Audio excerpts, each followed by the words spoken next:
दोस्तों, आप बड़े ही भाग्यशाली हैं जो भक्तमाल की ये चमत्कारी कहानी सुन पा रहे हैं।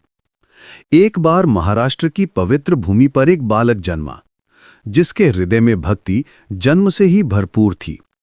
उस बालक का नाम था नामदेव। कहते हैं कि जन्म के साथ ही उनके घर में एक अनोखी सुगंध फैल गई थी, जैसे स्वयं विट्ठल ने उन्हें आशीर्वाद दिया।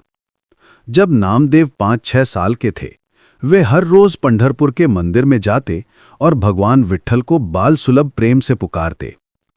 मेरे विट्ठल बाबा, आज मुझसे बात करोगे ना? मंदिर के पुजारी हंसकर कहते, अरे बेटा, ये भगवान मूर्ति हैं, तुम्हारी तरह बोलते नहीं।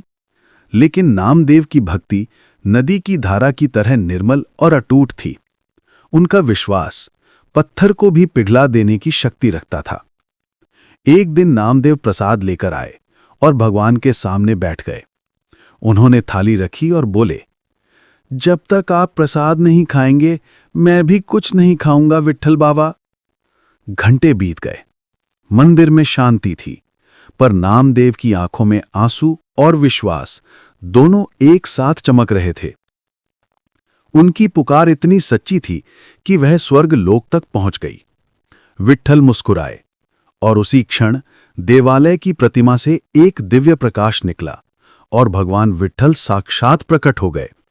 उन्होंने अपने कर कमल से प्रसाद उठाया और नामदेव से स्नेहपूर्वक कहा, मेरे प्यारे नामिया, तुम जैसे भक्तों के लिए ही मैं इस धरा पर आता हूं। पूरा मंदिर उस चमत्कार का साक्षी बना।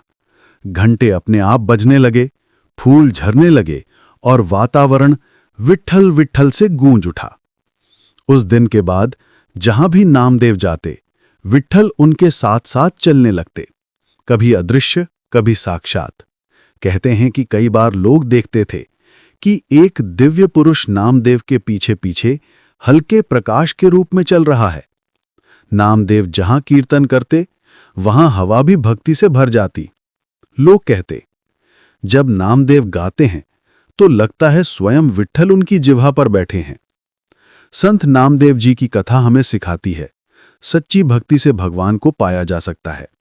बाल सुलभ विश्वास में वह शक्ति है जो ईश्वर को भी मूर्ति से उतरकर अपने भक्त के सामने खड़े होने पर विवश कर दे।